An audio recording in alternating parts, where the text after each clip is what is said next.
வந்துட்டேன். ஷேடோ விஷயம் இன்னைக்கு நம்ம என்ன பார்க்க போகிறோன்னா பர்ஃப்யூம். இந்த ஸ்டோரி உங்களுக்கு கண்டிப்பாக ரொம்பவே பிடிக்கும். போன எபிசோடில் நான் சொன்ன என் பேச்சுக்கு மரியாதை கொடுத்து கமெண்ட் பண்ணிங்க. அதனால உங்களுக்கு நான் சீக்கிரமாக இப்போ அடுத்த வீடியோவும் கொடுக்குறேன். அதே மாதிரி இதுலேயும் பண்ணால் அடுத்த வீடியோ சீக்கிரமாக வரும். எப்படி டீலா? இப்படியே மாறி மாறி ஷேர் பண்ணிக்கிட்டா மட்டும்தான் கண்டினியூவாக என்னால் வீடியோ கொடுக்க முடியும் போக்கலே. இன்னும் பார்த்துன்னே இல்லாமல் கண்டிப்பாக சப்ஸ்கிரைப் பண்ணியே ஆகணும். ஓகேவா? சரி வாங்க இப்போ நம்ம ஸ்ட்ரெயிட்டாக ஸ்டோரிக்குள்ளே போகலாம். சிவினா, நான் இனிமேல் சங்கு கூட வீட்டில் இருந்தே காலேஜ் போகலான் இருக்கேன். ஏன் எதுக்காண்டி? ஏன் எங்கள் வீட்லலாம் இருந்தால் ஆகாதா? இல்லை, அவர் கூட இருக்கணும்னு ஆசைப்படுறாரு, அதனால தான். ஓ அப்படியா? அது மட்டும் இல்லடா, அவர் அடுத்தவங்க காலேஜில் தான் ப்ரொஃபஸராக வேறு ஜாயின் பண்ண போகிறாரு. இதே போல இருந்து உனக்கு ஐடியா? ஆமாம், பர்றா எம்பிடி ஸ்வீட் காய். உன் மேலே அவருக்கு எவ்வளோ பாசா. சி எம்பிட்டு நல்ல மனுஷனாக இருக்காரு. அக்கா கிட்ட சொல்லிடுறேன். ஏன் நீ சொன்னா என்ன? சரி நானே சொல்லிடுறேன். அம்மா கிட்ட சொல்லிடுறேன். எதுவும் தப்பாக எடுத்துக்க வேணாம். அதை நான் பார்த்துக்கிறேன். நாங்களும் உங்கள் வீட்டுக்கு வர கூடாதா? வீட்டுக்கெலாம் வர வேணாண்டா. எதாக இருந்தாலும் காலேஜில் பார்த்துக்கலாம். ஏன் வீட்டில் ரொமான்ஸ் பண்ணால் வந்து தடுத்துருவேன்னு நினைப்போ? அதெல்லாம் முடியாது. இந்த ஜிமினா வருவான். அவனோட திங்ஸ்லாம் இங்கே தானே இருக்கே, நான் எடுத்துகிட்டு வந்து தரணும்ல. ஆமாம்ல, சரி நான் வரேன். அதெல்லாம் ஒன்றும் வேணாம், நான் தான் வருவேன். அது ஏன்னா சொன்னால் புரிஞ்சுக்க மாட்டேன்ற. நான் சொல்கிறது ஏன்னா புரிஞ்சுக்க மாட்டேன்ற. தயவு செய்து என்னை வந்து ஓ இடத்துல வச்சுக்க மாட்டியா? பேசாட்டுக்க நானும் ஜங்கு வீட்டில் தங்கிருக்கணுமோ?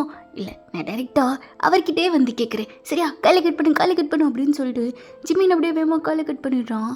ஸோ அவங்க வந்துட்டு அவங்க அப்படியே என்ன சொல்லி அவனுக்கு புரிய வைக்கனே தெரில. காலை அப்படியே கட் பண்ணிட்டு அவங்க ஜங்குக்கு தான் பார்க்குறான். ஸோ ஜங்குக்கு வந்து ஆப்போசிட்டில் தான் அப்படியே சேரில் உட்காந்துருக்கான்ட்டு அவங்க வந்து அப்படியே செவுத்தில் சாஞ்ச மாதிரி அப்படியே கீழே சாஞ்சு உட்காந்துருக்கான். என்ன வார்னிங் தெரியும் அவனுக்கு இங்கே வரக்கூடாதுண்ணா. ஒன்று நான் தான் அந்த பையன் தெரியாத அளவுக்கு தான் பேச சொன்னேன். இப்படி காட்டி கொடுக்குற மாதிரி பேச சொல்லலை, புரியுதா? அதான் அப்படி இல்லை. எனக்காண்டி ஒரு ஹெல்ப் பண்ணுறீங்களா? என்னையே கொண்டுக்கோங்க. என் ஃபேமிலி கிட்ட ஜிமின் ஃபேமிலிலாம் வேணாமே. அவன் உங்களை தேடி கண்டிப்பாக வரமாட்டான். அவன் ரொம்ப நல்லவன். அவனை எந்த விதத்துலையும் ஹர்ட் பண்ணிடாதீங்க. என்னோட பெஸ்ட் ஃப்ரெண்ட். அவனுக்கு ஏதாச்சும் ஒன்று ஆச்சுன்னா அது என்னால் அது ஆகுதுன்னா என்னால் ஏற்றுக்க முடியாது. ப்ளீஸ் ஜங்குக்கு அப்படி கிட்டக்க வரான். உனக்கு ஒன்று ரொம்ப பிடிக்குமா? ஆமாம், சின்ன வயசில் அவங்க அம்மாவுக்கு என்ன அவ்வளோவா பிடிக்காது. ஆனால் ஜிமின் தான் என்ன நல்லபடியாக பார்த்துக்கிட்டான். அவங்க அம்மா ஏதாச்சும் என்ன திட்டலான்னு வரப்போ எப்போ பார்த்தாலும் அவன் தான் எனக்கு சப்போர்ட் பண்ணியே பேசுவான். என்ன இப்போது ஜிமினோட அம்மாவுக்கு பிடிக்குதுன்னா அதுக்கு ஜிமின் மட்டும்தான் காரணம். என்னை அந்த அளவுக்கு ரொம்ப நல்லா பார்த்துக்கிட்டான். எந்த தப்பான விஷயத்தை என்ன பண்ண விட மாட்டான் அவ்வளோ சீக்கிரம். நான் அதையும் மீறி தப்பான ஒன்று பண்ணேன்னா அவனுக்கு சண்டை போடுறதே பிடிக்காது. ஆனால் அது அவனுக்கு பிடிக்காதுன்னு தெரிஞ்சிருந்தோம் எனக்காக அதை அக்செப்ட் பண்ணிக்கிட்டான். ஏன்னா நான் யாருக்கிட்டே அடி வாங்கிடக்கூடாது, மற்றவங்க என்ன ஹர்ட் பண்ணிடக்கூடாதுன்றதுக்காண்டி அவன் அதை பண்ணான். அப்படிப்பட்ட ஒருத்தனை என்னால் ஒருத்தன் அங்கே சாகடிக்க போகிறான்னு தெரியறப்போ எப்படி ஜங்குக்கு என்னால் ஏற்றுக்க முடியும்? ப்ளீஸ் அவனை எதுவும் பண்ணிடாத. ஸோ ஜங்குக்கு தான் அப்படி நக்கலாக சிரிக்கிறான். கண்ணில் என்ன தண்ணி வரல. I want more emotion extra. உனக்குலாம் கொஞ்சம் கூட எமோஷ்னலாக இருக்காதுல்ல? ஒருத்தவங்க உன்னை விட்டு பிரிஞ்சு போகிறாங்கன்னா அதுக்கான வலி எப்படி இருக்குன்னு உனக்கு தெரியல. உனக்குலாம் அது எப்படி இருக்க போகுது? நீ தான் ஒவ்வொரு ஃபேமிலியும் அப்படியே ஈவேற கை இல்லாமல் கொண்டுட்ருக்க. உனக்கு இதெல்லாம் புரியுமா? புரியாதுன்னு தெரியுதுல. அப்புறத்துக்கு நம்ம ஞானக்குன்னு தருகிற மாதிரி எனக்கு இப்படி அறிகுறி கொடுத்துட்ருக்கா. இப்போ இதெல்லாம் எதுக்காக இந்த மாதிரி என்கிட்ட பேசிகிட்டு இருக்கா? என்னை கோவப்படுத்துறதுக்கா? அதான் சொல்லிட்டு ஈவு இறக்கம் எமோஷ்னல்ஸ் எதுவுமே என்கிட்ட இருக்காது. அதை எதிர்பார்க்கவும் முடியாது. அதெல்லாம் ஸ்டூப்பிடான ஒரு விஷயம். என்னமோ உன் ஃபேமிலி நல்லது பண்ணுற மாதிரியே பேசிகிட்டு இருக்கேடா. எத்தனை பேரோட வாழ்க்கையை உன் ஃபேமிலிக்கு எடுத்திருக்காங்கன்னு தெரியுமா? அவங்களாம் சாகிறதுலாம் ஈஸி தான், செத்துட்டோம். என் ஃபேமிலி எல்லாத்தையும் கஷ்டப்படுத்திருக்காங்களா? பின்ன என்ன நல்லது பண்ணியிருக்காங்களா? பெரியவங்க ஃபேமிலி அன்னை தெரசா ஃபேமிலி எல்லாத்துக்கும் அப்படி நல்லது பண்ணி தள்ளிட்டு இருக்காங்க. எனக்கு தெரிஞ்ச அவங்க நல்லது தான் பண்ணியிருக்காங்க. யாருக்கும் எந்த ஹர்ட்டு கொடுத்ததில்ல. அது உங்களுக்கு தெரிஞ்ச அளவு. எனக்கு தெரிஞ்ச அளவு எப்படி எதுவும் நடக்கலாம். என்ன சொல்கிறேன்? உனக்கு ஒன்று தெரியுமா? நான் எப்பவும் ரேண்டமான பீப்புள்ஸை தான் சாவடிப்பேன். அவங்க பேக்ரவுண்டெல்லாம் விசாரிக்க மாட்டேன். எடுத்தோம் கவுத்தோன்னா முடிச்சுக்கிட்டே போயிட்டே இருப்பேன். ஆனால் என்றைக்கு அவன் ஃபேமிலியை பார்க்க ஆரம்பிச்சனோ அப்போவே பேக்ரவுண்ட்ஸ் எல்லாம் விசாரிச்சு பொறுமையாக நிதானமாக பக்காவாக பிளான் போட்டேன். தூக்கிட்டேன். கட்ட ஈஸியாக இருக்கிறது இன்னும் கொஞ்சம் பேர் தான். அவங்களாம் முடிச்சிட்டேன்னா பப்பா பப்பா நல்லா நிம்மதியாக இருக்கும்டா. இந்த மாதிரி வருது எனக்கு கண்டிப்பாக தேவை. மொத்த குடும்பமும் சாகணும். அதை என் கையால் கொல்லணும். அதான் எனக்கும் வேணும். சரி, அப்போ என்னோடய ஃபேமிலி அப்படி என்ன தான் பண்ணாங்க? டேய் மச்சான், ஜிமின் ஜிமின் வந்துட்டான். ஆமாம் வந்துட்டான் ஹெந்திரி அப்படின்னு சொல்ல அவங்க இப்போ அப்படியே எழுந்திரிச்சிட்டு டோர் ஓப்பன் பண்ணுறதுக்காண்டி அங்கே போயிடுறான். ஸோ ஜங்குக்கும் அப்படியே போய் சோஃபாவில் தான் போய் உட்காடுறான். ஏண்டா கெது வித்திருக்கு லேட் ஆக்குற? அதெல்லாம் ஒன்றும் இல்லை. என்ன பொருளெல்லாம் எத்தனை டைம் மச்சான்? அதுக்குள்ளேம்மா ஆமாம் வண்டி எடுத்து அள்ளி போட்டு கொண்டு வந்திருக்கேன். அதான் போய் வண்டி நிற்கிது. ஏப்பா பசங்களா போய் சார் வீட்டுக்குள்ளே அவனோட திங்ஸ் எல்லாம் வச்சுருங்க அப்படின்னு சொல்லிட்டு ஜிமின் அப்படியே ஒளிவில் வரான். சார் குட் மார்னிங் சார், நீங்களும் நாங்கள் போய் காலேஜுக்கு தான் ப்ரொஃபஸராக வர போகிறீங்களாமே கேள்விப்பட்டேன். ஆமாம் ஆமாம் அங்கே தான் வர போகிறேன். ஓ ஸோ ஸ்வீட் சார். ஆமாம் டேங்கோட பொருளாக வருது, எங்கே எடுத்து வைக்கணும்? தோ மேலே ஃபர்ஸ்ட் ஃப்ளோர் அந்த இடத்துல மொதல் ரூம். ஓ அப்படியா பசங்களா கேட்டிங்களா? போய் அந்த இடத்துல டேங்கோட பொருளெல்லாம் அடுக்கி வச்சுருங்க போப்போம் அப்படின்னு சொல்ல. ஸோ அவங்களும் அப்படியே பொருளாக எடுத்து வச்சுட்ருக்காங்க. அதான் ஜமீன் பொருளெல்லாம் வந்துருச்சுல, நீ வீட்டுக்கு போ. எதுக்காண்டி இப்போ நீ என்னை பற்றி விட்டுட்டே இருக்க? அதெல்லாம் முடியாது. சரி நானும் அங்கே கூட இங்கே இருந்தால் நல்லா இருக்குன்னு தெரிந்தேன். டேங்க விட்டு நான் அவ்வளோ சீக்கிரம் நான் எங்கேயும் பெஞ்சது கிடையாது. நானும் வேணா இங்கே இருக்கட்டா? ஜங்குக்கு அப்படியே ஜிமினோட பேக் ஹெட்டில் அப்படியே கை வைக்கிறான். உனக்கு அவ்வளோ விருப்பமாக இருக்கா அவங்க கூட இருக்கணும்? ஆமாம் அவனும் நானும் சின்ன வயசுலேருந்து ரொம்ப க்ளாஸ் சார். தெரியும், அதான் கேட்குறேன். இருக்கட்டா? அவ்வளோ விருப்பம்னா சரிங்க, 2 பேரும் ஒன்றாவே போங்க. யார் வேணான்னு சொன்னா? இல்லை வேண்டாம் ஜிமின், அதெல்லாம் இப்போதைக்கு எதுவும் வேண்டாம். நீ என் கூட இருக்க வேணாம். நானும் ஜங்குக்கு மட்டும் இருந்துக்கிறோம். அவர் கூட இருக்கிறப்போ நீ இருந்தால் நல்லா இருக்குது. பத்தியா பொறாம சார், இவனுக்கு வேறையா பொறாம மட்டும்தான் இருக்குது. உங்களோட ஒரு செகண்ட் கூட நின்று பேச விட மாட்டேன்றானே. ஏண்டா இப்படி இருக்க? எம்மையில் உனக்குலாம் பசமே இல்லை. என்னமோ சார், அவனுக்கு நான் இங்கே இருக்கிறது இப்படி இல்லை. நான் தனியாகவே இருந்தவனை எப்பயுமே காலேஜ் கிளாஸில் அப்படியே நான் பார்த்துக்கிறேன். அவனெல்லாம் பார்த்துக்கோங்க. எப்பயுமே ஏதாச்சும் டென்ஷனோடையே சுற்றிட்டே இருப்பான். அவனுக்கு கொஞ்சம் அப்படியே பார்த்து ஹேண்டில் பண்ணி கூலாகவே ஜாலியாகவே வச்சுக்கோங்க சார். ஏதோ ஒரு மாதிரி அவனை விட்டு நீ நான் தனியாக தூங்குறேன்னு நினைக்கிறப்போ ஒரே கஷ்டமாக இருக்குது அப்படின்னு சொல்ல.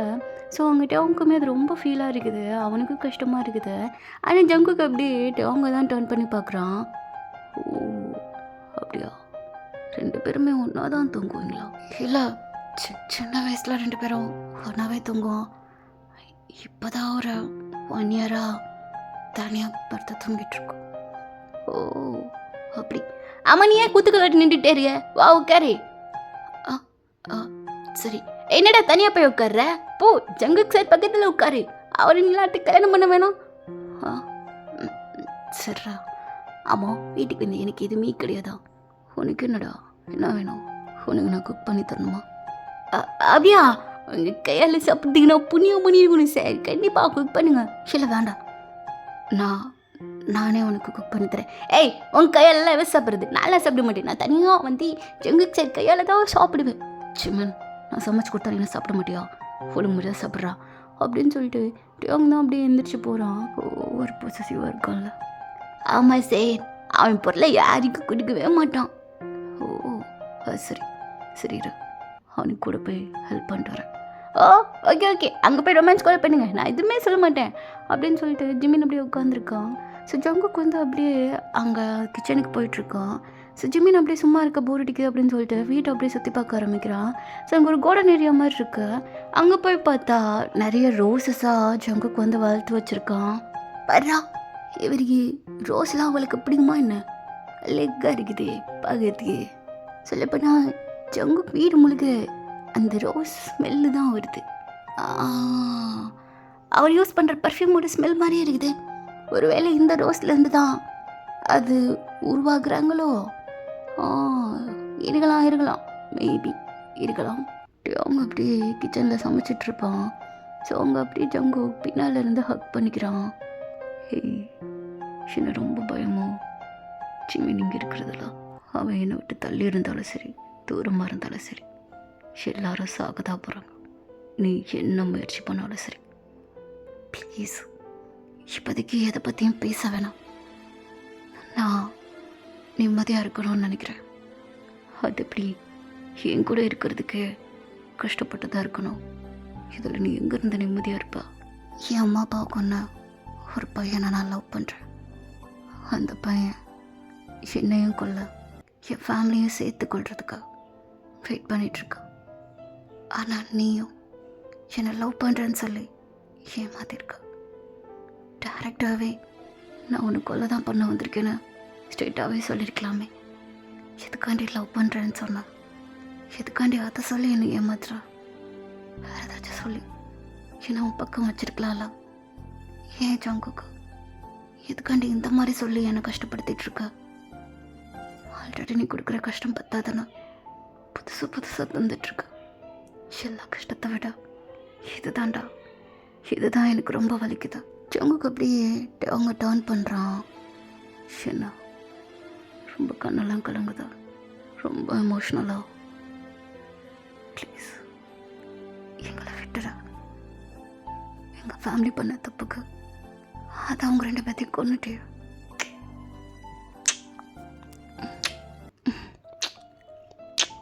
ஸோ உங்கள் ஜங்குக்கு அப்படியே கிஸ் பண்ணிகிட்ருக்கான். அவங்க பேச விடாமல் அவனுங்கிட்ட அவங்க கையில் ஒரு நைஃப் இருக்கும்.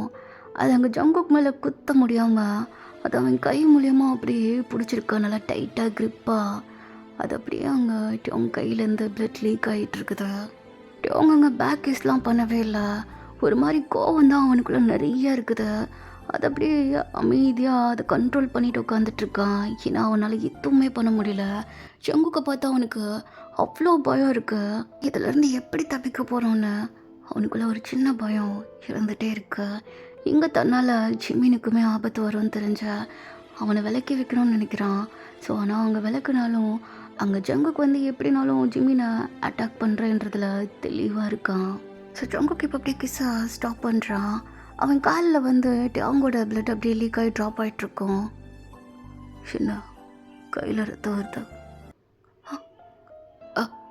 அதை கீச்சிருச்சு போல, சரியா கவனிக்கல. ஓ அப்படி கட்டு போடலாம். உடனே சித்திரக்குளத்தில் நீனா வா அப்படின்னு சொல்லிட்டு ஜங்குக் தான் அப்படியே அவங்க கூட்டு வந்து சோஃபாவில் உட்கார வைக்கிறான். ஸோ அவங்க சோஃபாவில் பார்த்தா ஜிமின் இருந்திருக்க மாட்டான். அவன் இந்த கார்டன் ஏரியாவில் இருந்திருப்பான். ஜிமின் அங்கே செத்துருப்பான். ஜங்குக் ஜிமின் அப்படின்னு சொல்லி டேங் தான் அப்படியே வீடு ஃபுல்லாக தேடிட்டுருக்கான். சவுண்டு கேட்டு அங்கே ஜிமின் அப்படியே கார்டன்லேருந்து வெளியே வரான்.